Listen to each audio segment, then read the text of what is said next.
Yamunatiravanachari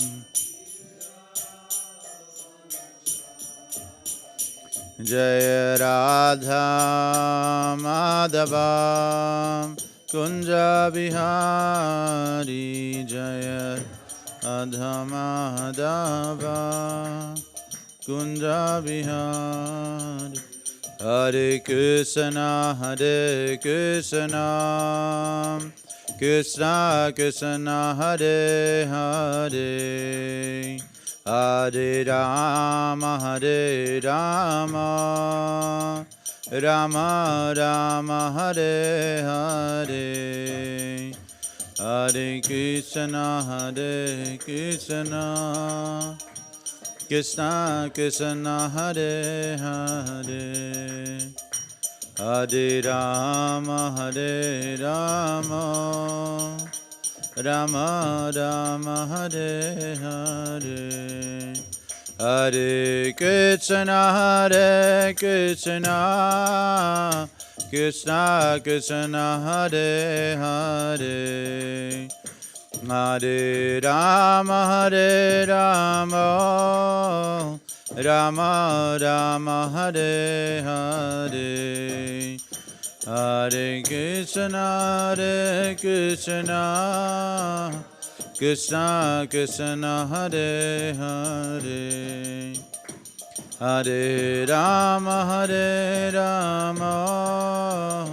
Rama Rama Hare Hare Jaya Radha Madhava Kunja Bihari Jaya Radha Madhava Kunja Bihari Shri Shri Radha Madhava ki Jai Grantaraj Srimad Bhagavatam ki Jai Shri Prabhupada ki Jai Om Namo Bhagavate Vasudevaya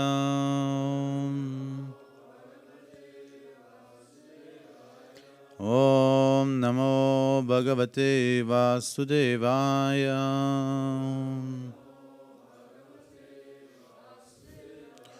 Om Namo Bhagavate Vasudevaya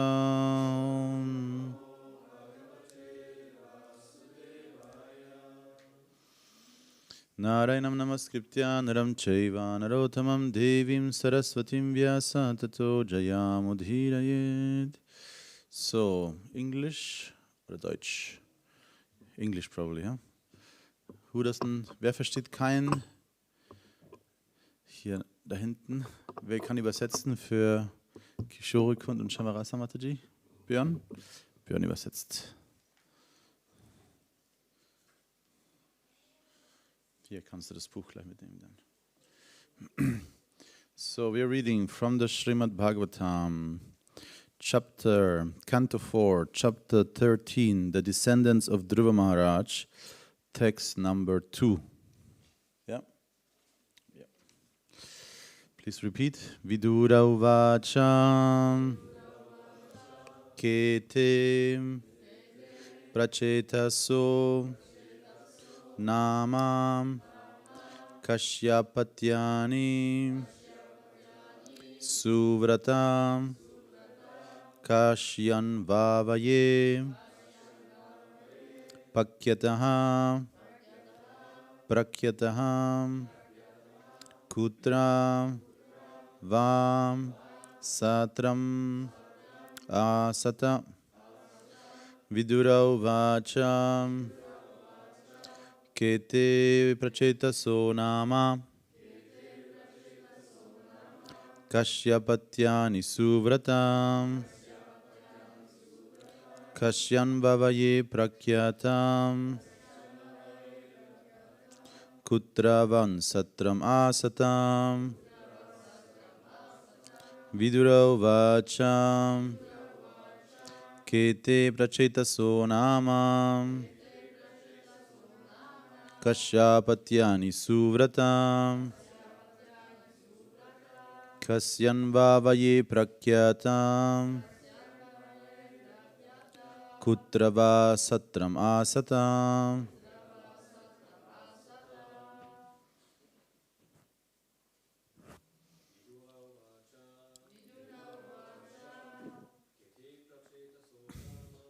Kete prachetaso nama Kasyapatyani suvrata Kasyambhavaye prakyata Kutra va satram asata.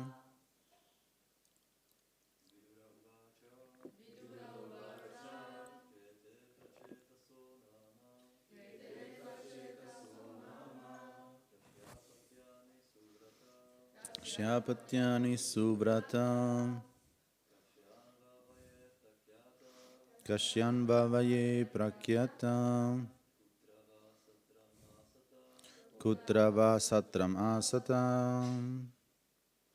Ladies, too spät. Vidura uvacha Kete prachetaso nama Kasyapatyani suvrata Prakyata Kutrava satram asata. Word by word, please repeat. Vidura uvacha. Vidura inquired. Ke, who were. Te, they. Prachetasaha, the prachetas. Nama, of the name. Kasya, whose. Apatyani, sons. Suvrata, O Maitreya, who have taken auspicious vows. Kasya, whose. Anvavaye, in the family. Prakyataha, famous. Kutra, where. Va, also. Satram, the sacrifice. Asata, was performed. Translation on purpose by His Divine Grace, A.C. Bhaktivedanta Swami, Srila Prabhupada Ki Jai. Vidura inquired from Maitreya, O greatly advanced devotee, who were the prachetas? To which family did they belong? Whose sons were they? And where did they perform the great sacrifices? Purport. The great Narada, singing in the previous chapter of the 3 verses in the sacrificial arena of the prachetas, gave another impetus to Vidura to ask further questions. Maybe read one more.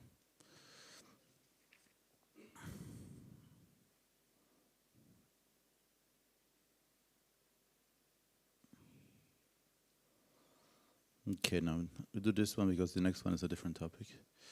Om Agyana Timidandasya Gyanam Jana Shalakaya Chakshurum Militam Yena Tasmai Shri Gurave Namaha Sri Chaitanya Manobistam Stapitam Yena Bhutale Swayam Rupa Kadamayam Dadati Swapadantikam Vandeham Shri Guru Shri Yuta Parakamalam Shri Gurum Vaishnavamscha Shri Rupam Sagrajatam Sahagana Ragunatam Vitam Tam Sajivam Sadvaitam Savadutam Parijana Sahitam Krishna Chaitanya Devam Shri Radha Krishna Padam Sahagana Lalita Shri Vishakam Vitam Scham He Krishna Karuna Sindhu Dinabandho Jagatpate Gopesha Gopipakanta Radhakanta Namostate Jayatam Surato Pangor Mamamanda Matirgati Matsarvasva Padam Bojo Radhamadana Mohano Divyat Vrindaranya Kalpadrumada Srimatratangara Simhasanasto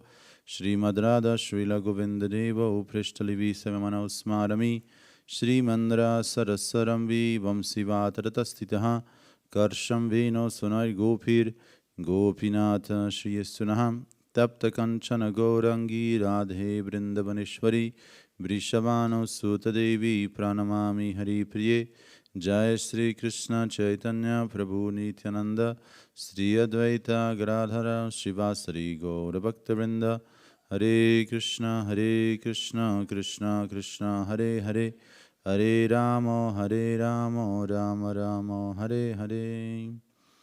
Once again the verse.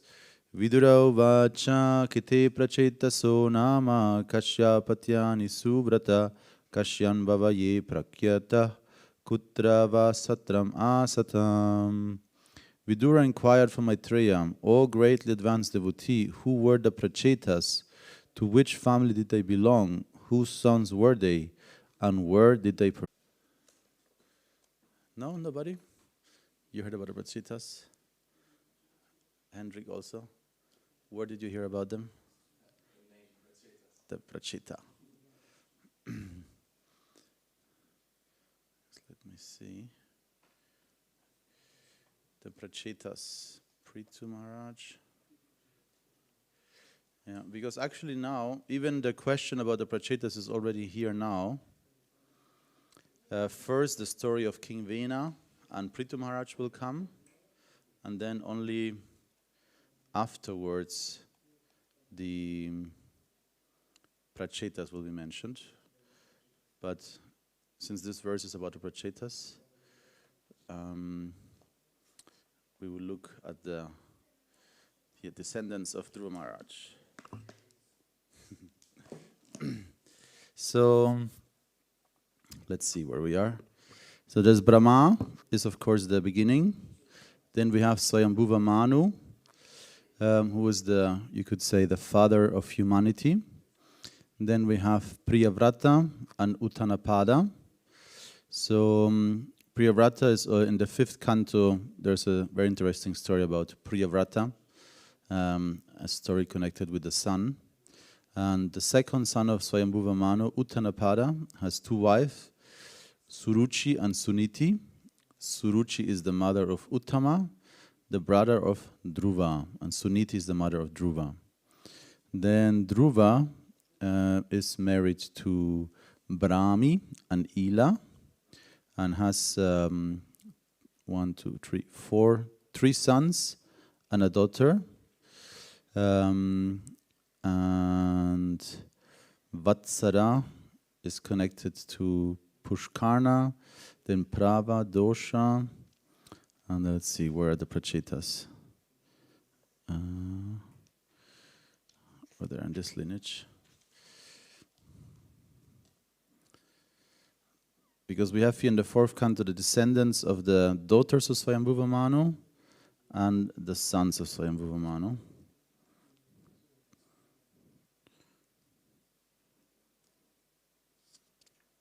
Naranarayana Rishi, Shraddha Kapila.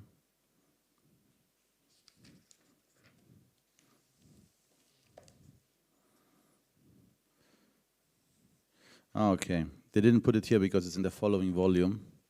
They only put it until... For other descendants of Prithu, see the following volume of the Srimad Bhagavatam. Okay, but in general you could say that in the Srimad Bhagavatam, one of the main threads that holds the whole story together are the dynasties, the lineages. And there are 2 main lineages. There's the Surya Vamsa and Soma Vamsa, lineages coming from the sun and from the moon. But also other lineages connected to Brahma, for example, like we're reading now. And whenever there's a transition from one story to the other, there's a chapter like we have just started now, the descendants of Dhruva Maharaj. So then very often a lot of names are just listed of different personalities. And then whenever one of those personalities was or did something extraordinary, then the story is elaborated. You know? So that's usually how, because the main structure of the Srimad Bhagavatam is following those dynasties, lineages, and whenever a very amazing personality appeared in that lineage, then the Bhagavatam expands on what this specific person did or achieved. So we just finished the story of Dhruva Maharaj, and now there's a transition chapter which we just started, and then the story of Prithu Maharaj and Vena will start, and then after that only the prachetas will come. But the prachetas are very amazing, very, very, very cool story. So I'll just talk a little bit about the prachetas and then some related topics. So the prachetas were how many? Who knows? Because it's in plural. It's not only one. How many prachetas? Somebody remembers or knows? Not one, not two, not three, not four, not five, not six, not seven, not eight, not nine, but 10. So the 10 prachetas, and they are 10 brothers. And they're especially known because they did everything in collaboration. You know? So they were very famous because they did everything together.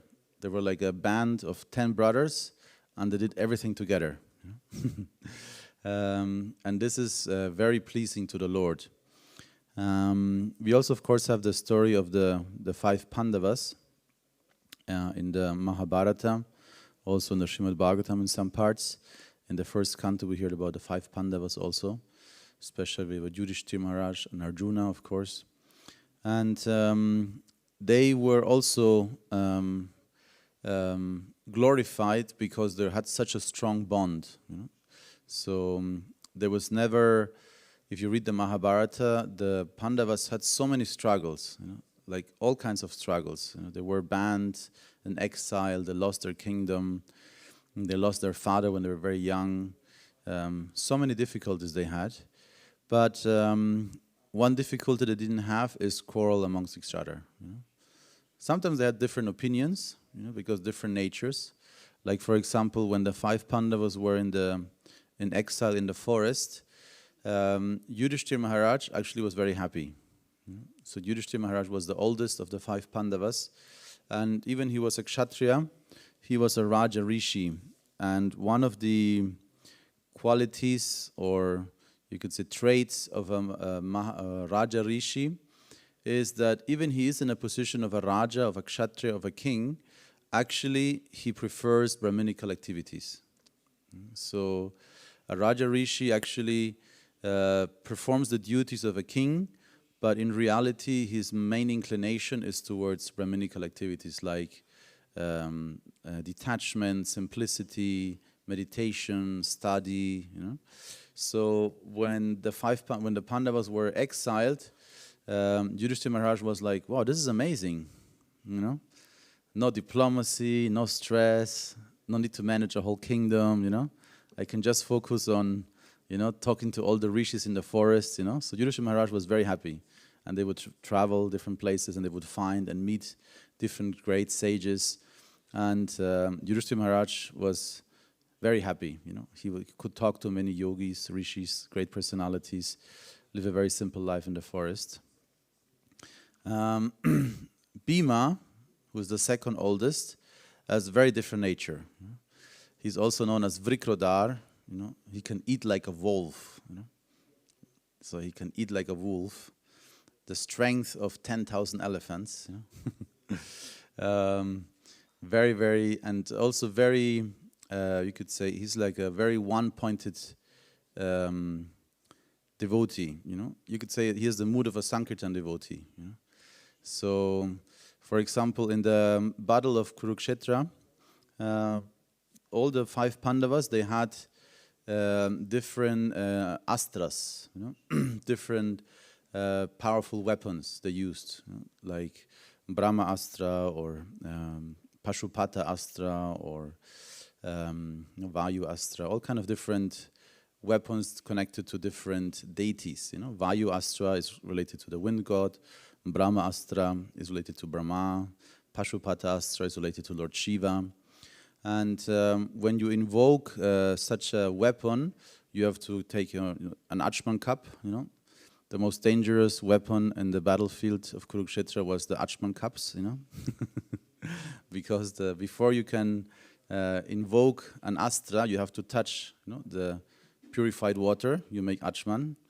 Just like sometimes people forget, you know, to when they offer the lamp, they forget to do the Achman, especially Indians. You know? They just walk up and take the lamp. They forget, they don't realize you have to touch the Achman before. So in a similar way, you touch the Achman, holy water, and then you chant the mantra, I don't know what mantra it is, but something, Om Pashupataya Astraya Vitmahe. You meditate on the weapon, and the weapon appears as, in your mind. You feel it, you have it, it's under your command. And then you can charge any item with the power of that weapon. So it could be an arrow, you can take an arrow and you chant the mantra, and then the arrow has the power of Pashupata, of Shiva, or Vayu, the wind god, or Agni. But you can also use anything else. Like we hear about the sons of Rama, Lava and Kusha. There were two young brahmanas. They learned all the astras as small kids already. So there's an episode in the Homa Yajna at the very end when they don't know yet that their father is Ram. And they capture the Ashvamedha horse, the horse who's conquering the whole world in the name of Rama. They capture the horse, because they think it's fun. And then naturally the armies of Ayodhya, go to see what's happening to the horse. And then these two boys, they just take pebbles, small stones or small sticks, and they put some, Brahmastra on it and throw it at the armies of Ayodhya and create a lot of havoc. Then they take Hanuman and Sugriva, bind them by the legs and hang them on trees, So very humiliating for Ayodhya. But they're the worthy heirs as well, later on. So you can charge the power of Astra on any item. And to do that, you need to, touch water. You chant the mantra of that specific deity or, Astra. So Bhima did not want to do that. It's like, no, I'm only a devotee of Krishna, I'm not going to chant Pashupata Shiva mantra and Vayu mantra and Brahma mantra, So that was the mood of Bhima. Bhima was very fanatical Hare Krishna devotee, only Krishna, and very, you could say very simple, but very strong, big heart also, So that's the mood of Bhima. So Bhima was very clear, this was unfair, our cousins, they cheated us. He did not want to be at all in the forest. What I'm supposed to do here in the forest, it's boring. I want to go back and smash their heads, So that was the mood of Bhima, But because his elder brother, was very righteous and he knew that was the promise, that was the dharma they had to follow. Bhima, even he was very powerful and, had a little bit of this rebellious intention, he fully cooperated with his elder brother, and never went against his older brother. Even he would, when they discussed, because they discussed, whenever they had discussions what they should do, Bhima would say, when they had Pandava Ishtagoshti, Bhima was always, let's go back and smash them. That was always Bhima's proposal. But he was patient and waited, and when the time came, he did, He ripped the heart out of Dushasana, and smashed the thighs, of Duryodhana, with great gusto. So, Singari Bhagavan ki jai. So, and Arjuna,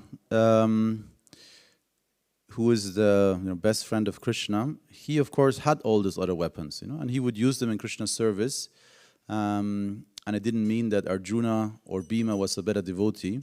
It's just a different mood, So the mood of Arjuna was, I can use everything in Krishna's service, and the mood of Bhima was, I only want Krishna. I'm not going to chant any other mantras, I don't care, I'm strong enough, But still, during the battlefield of Kurukshetra, all the Pandavas, specifically Yudhishthira, advised, He said, Arjuna, you take care of Bhima, Because he's very strong, but if a very strong astra is thrown at Bhima, you have to counter it, Because he doesn't have any mystical astras. He doesn't use them, He's only relying on his power.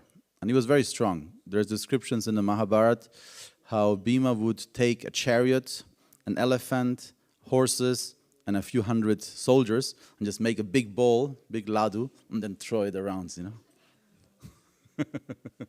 So he was very strong.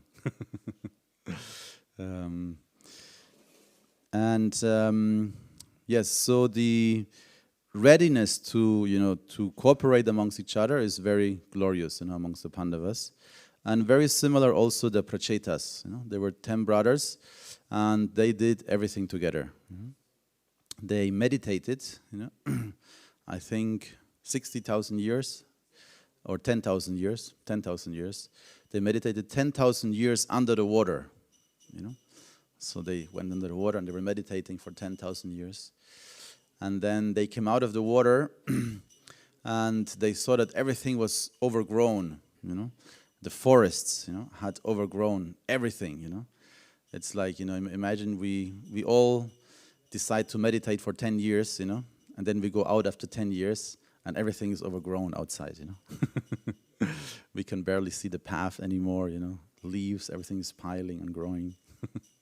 So they became very angry at the trees, It's described. And then they together, they had such a strong Shakti that they started burning with their sight, with their eyes.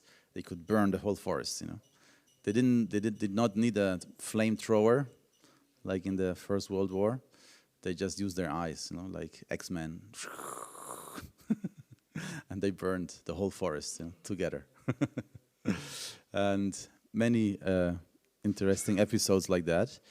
But specifically at the end of their austerity, Lord Shiva and also Vishnu and all the demigods, but they all emphasized that they were all pleased, not because they did 60,000 years, meditate or 10,000 years meditation, or all other kinds of different tapasyas, not because they, cleaned up the forests again and make it everything, livable again.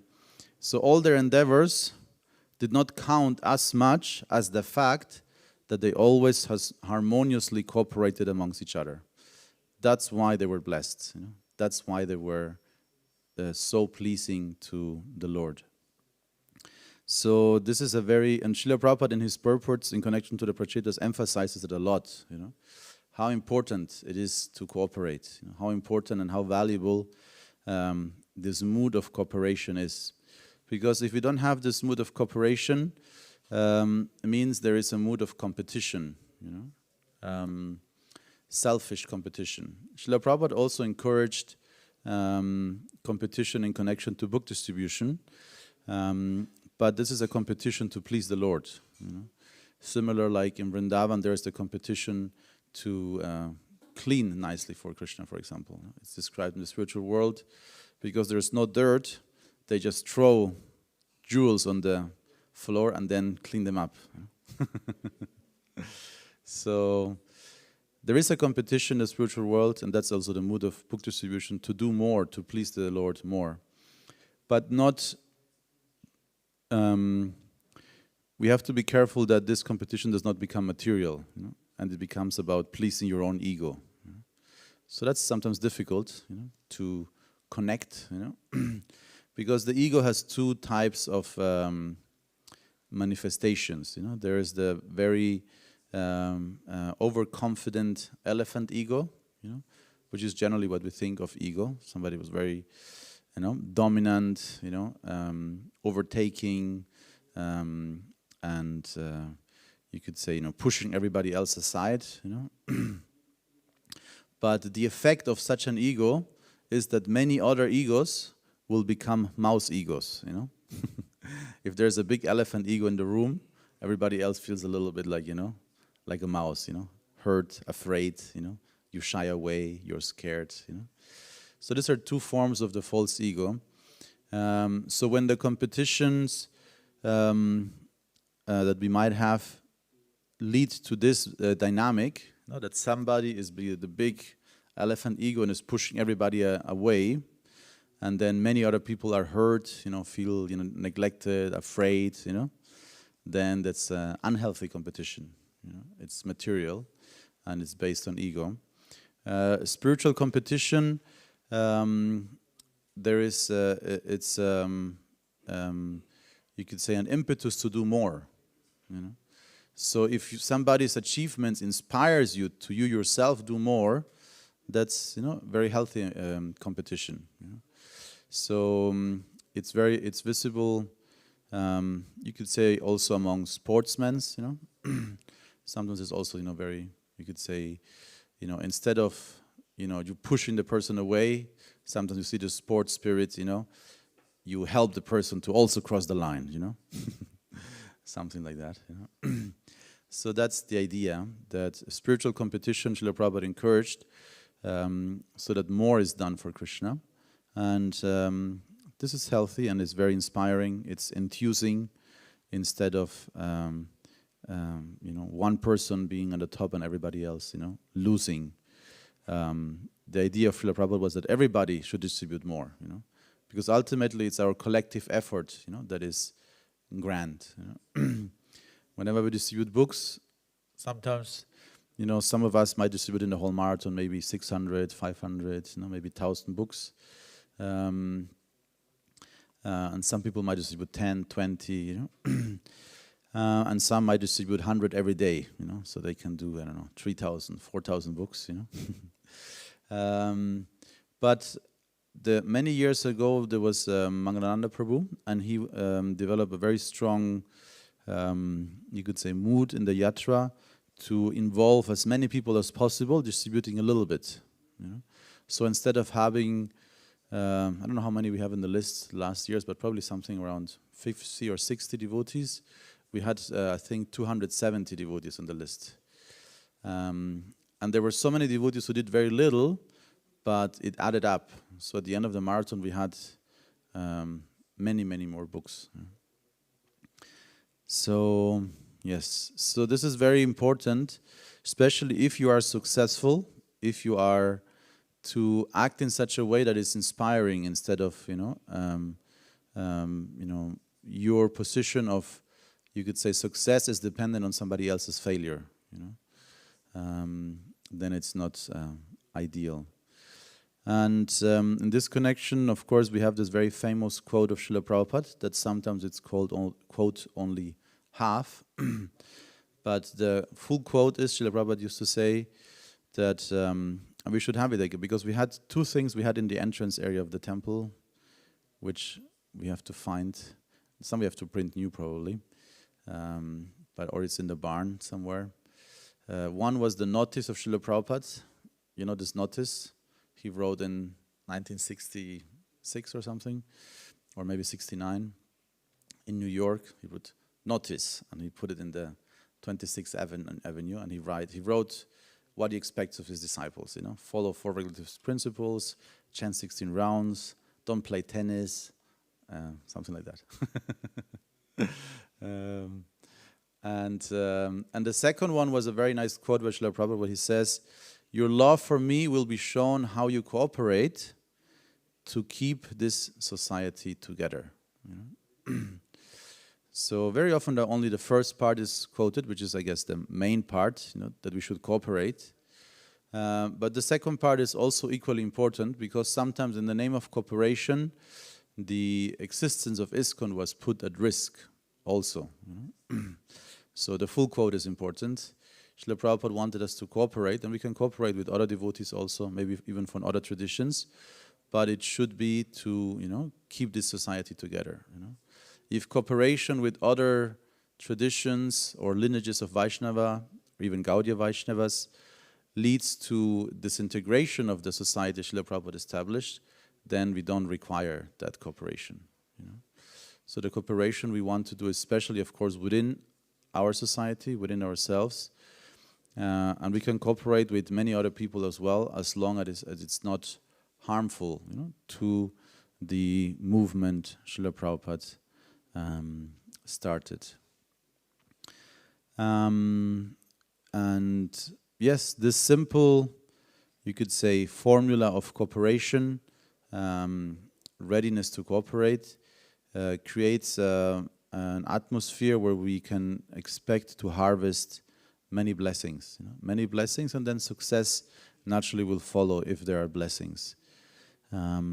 Just like the Prachetas just by their cooperation, pleased the Lord. Then I wanted to talk a little bit about Maitreya and Vidura also, because in the Srimad Bhagavatam we have different layers of dialogues. So right now we are again on the first layer, so it's actually Maitreya, or the second layer you could say, because we have Parikshit Maharaj here in the Srimad Bhagavatam, and yes, and then we have in the second layer we have the dialogue of Maitreya and Vidura. So Vidura and Maitreya are actually Vidura wanted to hear from Uddhava, but Uddhava felt that he was too young. He was, younger than Vidura, so he recommended, you go to Maitreya, he knows everything I can tell you, and he will enlighten you. So there's this word, where is it?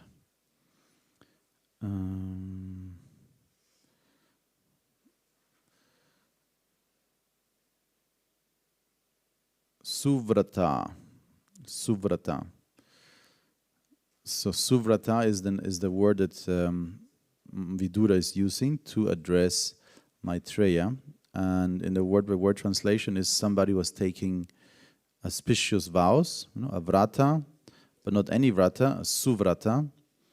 And in the translation we have written, "O greatly advanced devotee." So Maitreya Muni was an incredibly advanced devotee. He directly heard and learned also from Uddhava.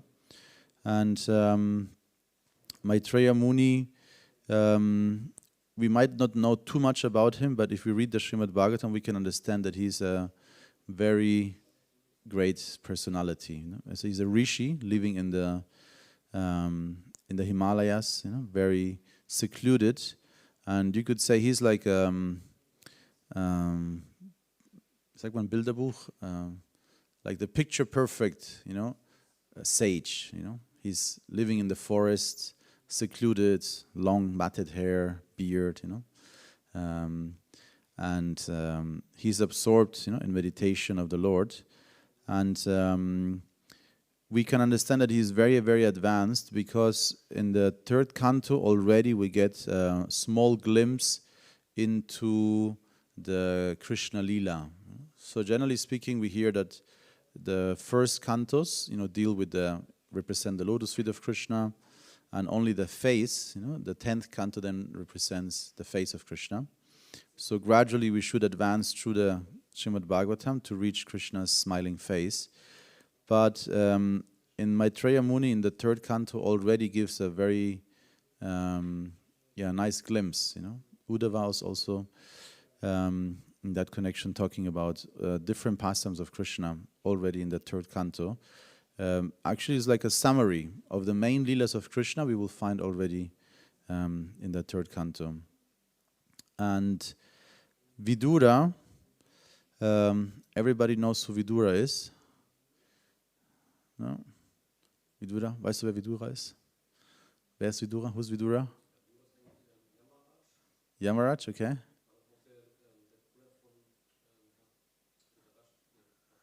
Yeah. So he's the uncle of Arjuna, you could say. So Vidura is very great devotee. He is one very funny and amazing episode is described that Krishna once came to Hastinapur to visit the Kauravas, and he went to visit the house of Vidura also. And Vidura and his wife, they were so excited, and in ecstasy that Krishna is coming. And they described, they offered a banana to Krishna, and they peeled the banana, and they threw the fruit away and offered the peel to Krishna. And Krishna ate the peel because it was offered with so much devotion. So, like a banana peel is very bitter, if you ever tried. It's supposed to have many health benefits, but usually voluntarily you would not eat a peel of the banana. The sweet part is the fruit. But this exemplifies that Krishna actually is not honoring is not eating or dependent or enjoying, what we are cooking, but much more in what mood it's being cooked. The devotion, that's what actually Krishna is really interested in tasting. And yes, Vidura exemplified, such a pure devotion that Krishna was willing, to eat the peels. They were imbued with so much love and devotion that Krishna ate them. And Vidura, of course, is not fully royal, you could say. Even he's the brother of Dhritarashtra. He actually, his mother was a very simple maidservant in the palace. And his mother was also equally received a son from Vyasadeva, just like his two brothers. But because he was not, you could say, fully of royal blood, he had, you could say, a special position. He was not really, you could say, in question for an heir or to be the king. But still, he grew up and lived with his brothers as a kshatriya. And he had by nature, because the Shudras, sometimes the Shudras are misunderstood. Shudras means you could say the workers, the artists. These are the Shudras, and it seems almost, especially nowadays, India, there's a lot of politics around the caste system. So to call somebody a Shudra, it's not politically correct. So, but actually the Shudras have many, many great qualities. And in the, I think it's in the fourth canto, a little bit later, or maybe it's already gone, there's a description of it's in the seventh canto actually, I think, the duties of the four varnas, and or different duties, qualities that they have. And each varna is described in its, you could say, its advantages and also its disadvantages. So brahmanas, for example, they are, of course, very learned, they're clean, they have, very strong impetus, for moksha, salvation, etc., etc. But also being a brahmana, there is the tendency to be proud, You might feel, I'm a brahmana, I'm better than everybody else, I'm of such high birth, my lineage goes so many generations back, if you're born in a Brahmin family. So it can lead to pride, it can lead to arrogance. And we have seen, especially in Kali Yuga, we hear in the Srimad Bhagavatam how Shringi, his revengeful act against King Parikshit to curse him to die, was the beginning of the, you could say, misuse of Brahminical powers. Because Brahmanas are actually very powerful. They're more powerful than Kshatriyas. They can manifest armies, anything, They can, just with their voice, they can annihilate a Kshatriya. And then the Kshatriyas, of course, they have great power in charity, they're generous, but also because they are involved with money, with weapons, with violence, there's a lot of influence of Rajaguna, and so on and so forth. And then in the Shudras, actually the negatives are not really emphasized, The Shudras only seem to have good qualities because they're loyal, Of course, in some other areas it says that a Shudra might have the tendency to cheat, It says, it even says somewhere in the Bhagavatam that a Shudra should be giving a little bit less pay because you can assume that he's stealing, So you don't give him too much because he's stealing already to, top up. But in this section where the positive sides of the Shudras are emphasized, it actually says that the Shudras are exalted over the other three Varnas because they can very easily take up devotional service. So the Shudra's nature is to serve, and we want to develop devotional service.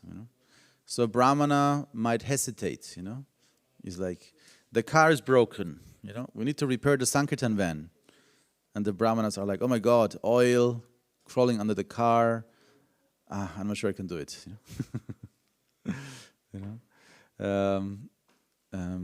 Or like one example I can also give from our neighbors who they were recently here, they had pizza with us.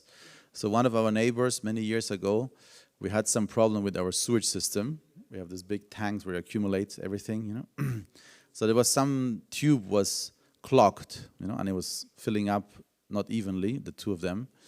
So quite a few devotees were standing there in this open thing and looking in,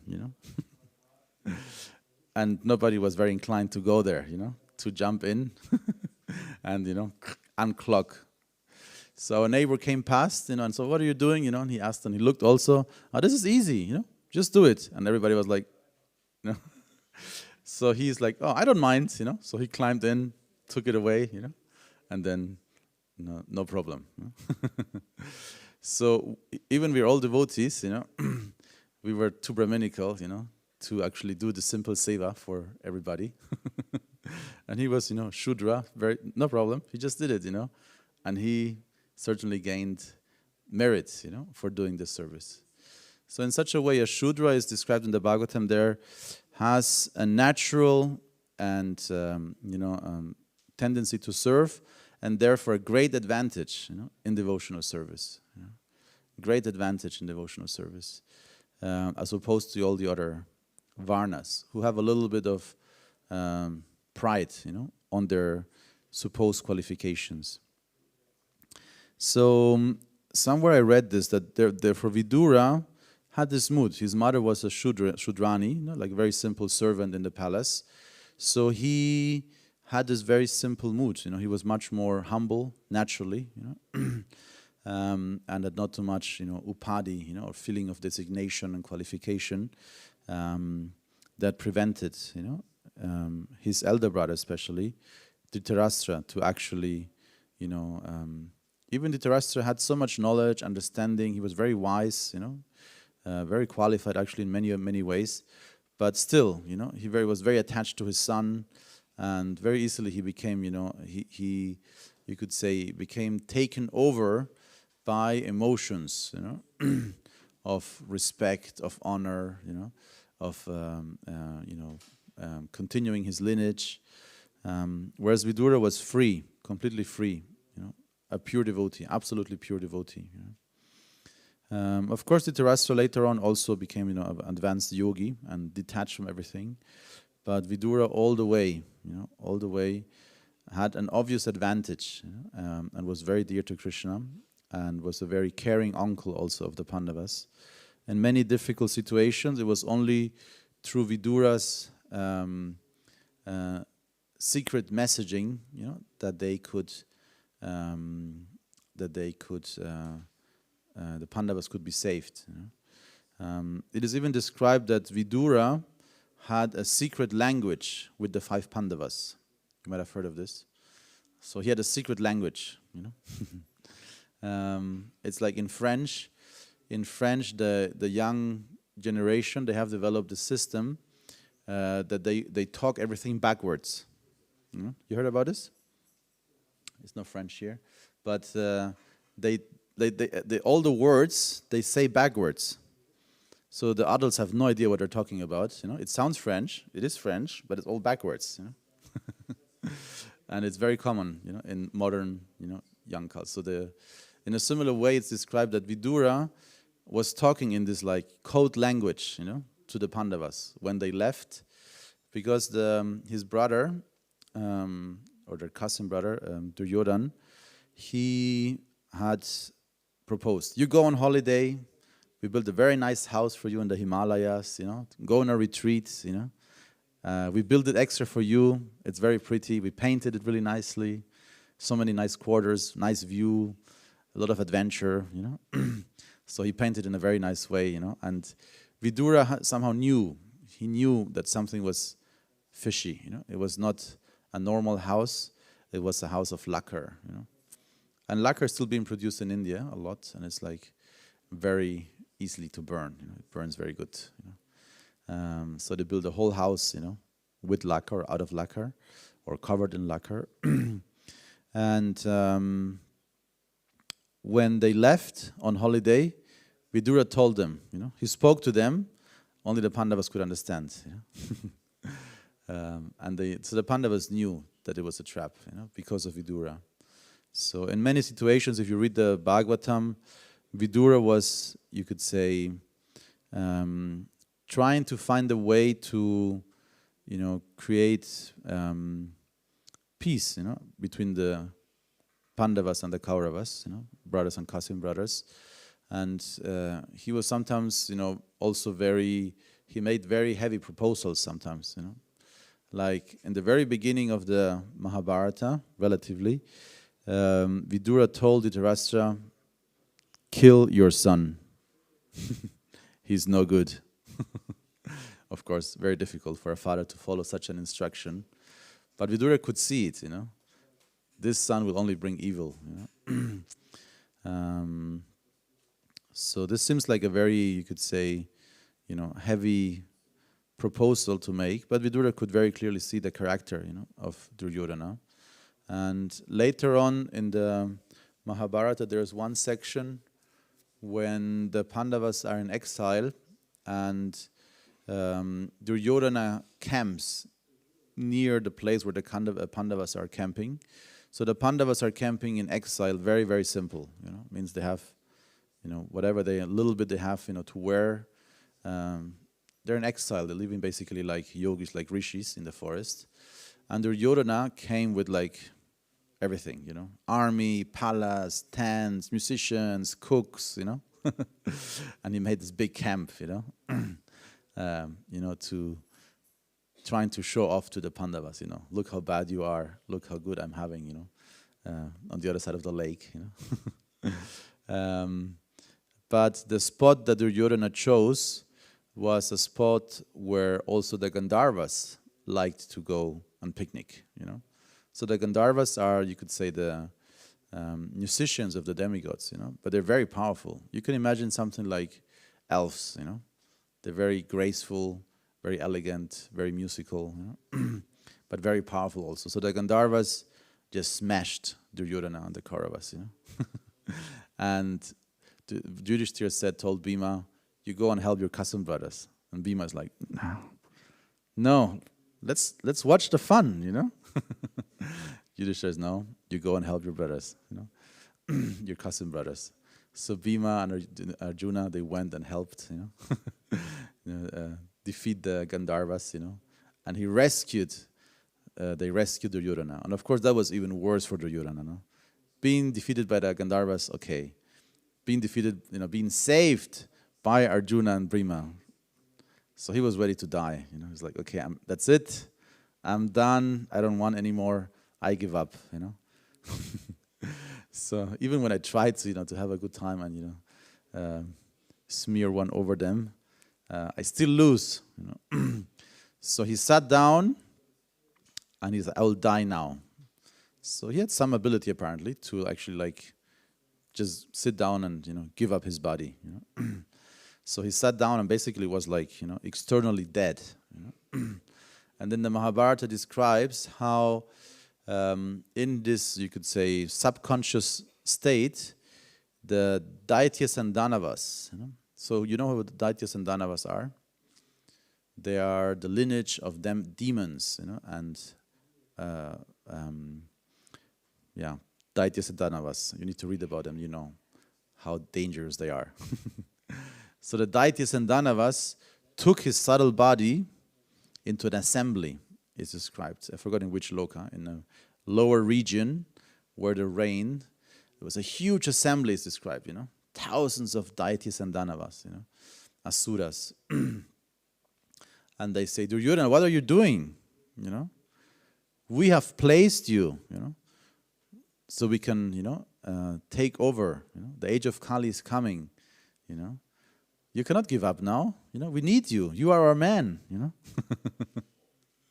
So, and they encouraged him. So Duryodhana comes back out of this trance and is like, okay. So that's how dangerous Duryodhana was, Like that. Okay, I'll stop here. Maybe there is question, comment, correction, anything. Grantaraj Srimad Bhagavatam ki Jai. Shri Prabhupada ki Jai.